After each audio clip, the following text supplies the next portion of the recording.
lagi di TOS bersama saya Andi Prasetyawan, dan selama 30 menit ke depan Anda akan saja untuk menggali informasi langsung dari tempat kejadiannya. Dan saya saat ini bersama-sama dengan jajaran Kelurahan Romo Kalisari, Kecamatan Benowo. Dan saya saat ini berada di tengah-tengah sebuah, Anda tahu ini padang yang luar biasa panasnya, yaitu di persawahan garam di kawasan Romo Kalisari ya. Apa Pak? Pertambahan garam di Romo Kalisari. Sebelum kita berdiskusi, sedikit saya pengantar bahwa sekitar tahun 2010 petani garam di sini mengalami kerugian, begitu Pak ya, istilahnya kerugian karena akibat hujan yang cukup panjang, dan berakibat pada tahun 2011 ini di mana tanah akibat hujan yang terlalu panjang itu menjadi anyep gitu bahasanya, seperti itu, sehingga pertumbuhan garam menjadi lebih berkurang. Namun begitu, kita akan berdiskusi realnya seperti apa, lalu bagaimana upaya-upaya dari pemerintah kota, mungkin juga berbagai pihak terkait masalah ini. Dan ini sudah hadir di sini dari satu kelompok tani apa Pak? Dari tim pemberdayaan masyarakat. Tim pemberdayaan masyarakat di sini. Ya. Oke. Selamat siang, dengan Pak siapa namanya? Muhammad Nuraini. Muhammad Nuraini, dan Pak Lurah. Selamat siang Pak Lurah. Selamat siang. Oke. Dan ini dari Satpol ya, selamat siang juga dari Bapak, dari petani Pak ya? Petani ya. Mungkin agak maju saja Pak, dari petani, agak mendekat ke Pak Lurahnya. Mungkin Bapak agak mundur sedikit, maaf, biar saya lebih mudah dialognya. Oke. Ke pemberdayaan masyarakat dulu aja, ya. Pak, ini benar ya, ketika dekade tahun 2010 itu mengalami penurunan yang cukup tajam sehingga berpengaruh pada tahun ini, itu realnya seperti apa? Memang benar Mas, tahun 2010 itu karena ada anomali cuaca itu, petani garam di wilayah Surabaya, khususnya di Romo Kalisari, itu bukan hanya merugi tapi gagal total Mas, gitu loh. Karena nggak ada sama sekali panas, gitu loh. Kemudian dampaknya itu tahun 2011 ini peningkatan karena seringnya karena lamanya musim hujan, akhirnya dampaknya tanahnya itu, bahasa sini tuh anyep gitu loh, anyep. Bahasa Indonesianya lebih dingin gitu. Dingin, ya dingin, panas tanahnya itu berkurang gitu loh, sehingga proses penuaan air untuk menjadi kristalisasi garam di meja garam itu lambat gitu loh Mas. Itu ceritanya seperti gitu. Dan sampai sekarang masih terpengaruh, masih berpengaruh. Masih ada pengaruh, ya. Mestinya targetnya tahun ini adalah berapa? Target standarnya itu 1 hektar itu 60 ton Mas. Itu standar sudah.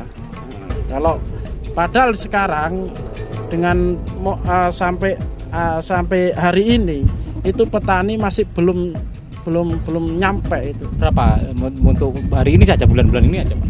Ini sekitar 1 mantong itu iya sekitar 2 sampai 30. Masih 30. Iya, 30. Kalau 60 ton berarti berapa karung ya kira-kira?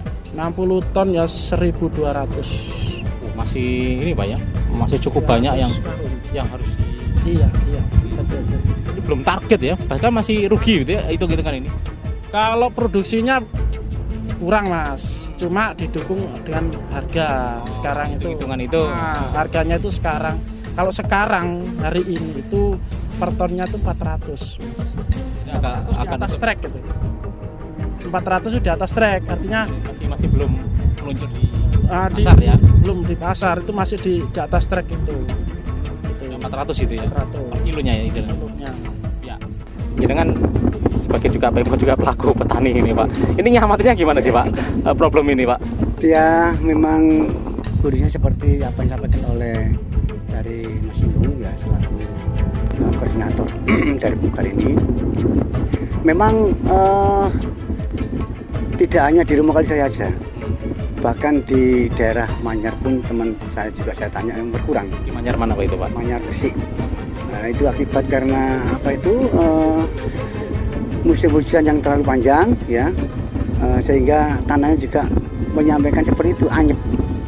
Bahkan tidak hanya garam aja Mas, bahkan ikan pun ini juga memerlukan kondisi yang panas.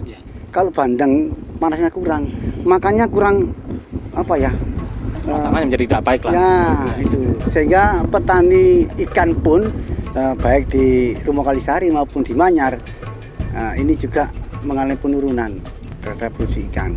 Karena saya juga punya tambak di Manyar, sehingga tahu persis lah masalah kondisi seperti ini. Kondisi seperti ini apa yang dilakukan mungkin dari kelurahan ya sebagai pemerintahan terkecil di sini begitu ya untuk menghimpun keluhan-keluhan dari petani-petani di sini gitu Pak. Apa yang mereka keluhkan lalu bagaimana jenengan melaporkan ke pimpinan? Ya, yang saya lakukan ini kan koordinasi dengan Dinas Perikanan ya untuk bagaimana untuk memberdayakan dari petani garam ini bisa meningkatkan baik masalah produksi ini terbuat maupun masalah pengelolaan. Makanya dari Dinas Pertanian ini melakukan pemberdayaan masyarakat ya. Barangkali ada pengetahuan-pengetahuan yang sifatnya untuk meningkatkan ya teknis bagaimana garam itu bisa cepat menjadi garam dan juga termasuk kualitas. Barangkali yang awalnya garam itu kuning hitam bisa jadi putih. Nah, beberapa teman ini sudah menemukan cara-cara seperti itu. Ada yang namanya apa? Salmon. Ramsol itu salah satunya. Ini pun juga masih ditawarkan. Kalau memang petani mencoba terus sukses, mungkin akan dikembangkan. Kita akan diskusi lagi karena nanti upaya-upayanya seperti apa baik dari petani dari jenengan sebagai kelurahan nanti gebrakannya seperti apa ya nanti mungkin lebih banyak ke pelaporan ya karena memang harus terintegrasi dengan berbagai instansi dengan instansi terkait sekarang kan pertanian yang menangani masalah. Kita akan diskusi lanjutan, kita akan closing the segmen ini dan kita akan diskusi lagi bagaimana upaya menumbuhkan lagi masalah petani garam yang memang 2 tahun ini mengalami penurunan drastis. Kita saksikan setelah berikut ini.